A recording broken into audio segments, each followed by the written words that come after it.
మీకు తెలుసా, last year మన ఇండియా ఆవు పేడను అమ్మి 400 కోట్ల రూపాయలు సంపాదించింది. అమెరికా, కువైట్, సింగపూర్ లాంటి దేశాలు లిటరలీ మన దగ్గర నుంచి ఆవు పేడను కొంటున్నాయి. మిడిల్ ఈస్ట్ దేశమైన కువైట్ అయితే మన దగ్గర నుంచి పౌడర్ ఫామ్ లో పేడను కొంటుంది. దీన్ని వాళ్ళు ఆర్గానిక్ ఫర్టిలైజర్ గా ఉపయోగిస్తున్నారు. దీంతో ఆ దేశంలో పండే డేట్స్ యొక్క దిగుబడి పెరుగుతుంది. షాకింగ్ విషయం ఏమిటంటే ఫ్రెష్ పేడకు డిమాండ్ మరింత ఎక్కువగా ఉంది.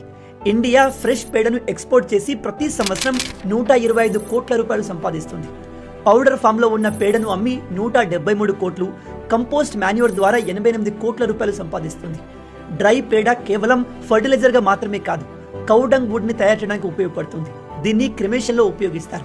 అలాగే దీన్ని నేచురల్ వుడ్ కి ఆల్టర్నేట్ గా కూడా ఉపయోగిస్తున్నారు. ప్రెసెంట్ అయితే మాల్దీవ్స్ ఈ ఆవు పేడ యొక్క అతిపెద్ద ఇంపోర్టర్. తర్వాత సింగపూర్, అమెరికా కూడా మన దగ్గర నుంచి ఆవు పేడను భారీగా ఇంపోర్ట్ చేసుకుంటుంది. కానీ ఫ్యూచర్ లో దీని మార్కెట్ మిడిల్ ఈస్ట్ లో ఎక్కువగా ఉండబోతుంది.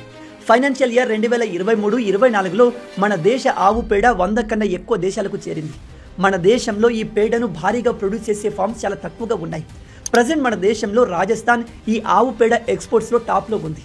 ఈ రాష్ట్రం ప్రతి సంవత్సరం ఆవు పేడతోనే 10,000 కోట్ల రూపాయల రెవెన్యూ క్రియేట్ చేస్తుంది. మాక్సిమం ఈ రాష్ట్రంలో ప్రొడ్యూస్ అయ్యే పేడ ఇంటర్నల్ గానే యూజ్ అవుతుంది. 2వ ప్లేస్ లో మహారాష్ట్ర, 3వ ప్లేస్ లో ఉత్తరప్రదేశ్ ఉంది. ఈ బిజినెస్ లో మన ఇండియాకు క్లోజెస్ట్ కాంపిటీటర్ వియత్నాం. వీళ్ళు 200 కోట్ల రూపాయల ఆవు పేడను ప్రతి సంవత్సరం export organic and sustainable product వైపు షిఫ్ట్ అవుతుంది. కాబట్టి ఈ ఫీల్డ్ లో గ్రో అవ్వడానికి పొటెన్షియాలిటీ చాలా ఎక్కువగా ఉంది. ఎప్పుడైనా అనుకున్నారా ఆవు పేడను ఎక్స్పోర్ట్ చేసి కూడా 100 కోట్ల రూపాయలు సంపాదించవచ్చని? కానీ this is the new business trend now. మీలో ఎంతమంది ఈ విషయాన్ని కొత్తగా తెలుసుకుంటున్నారు?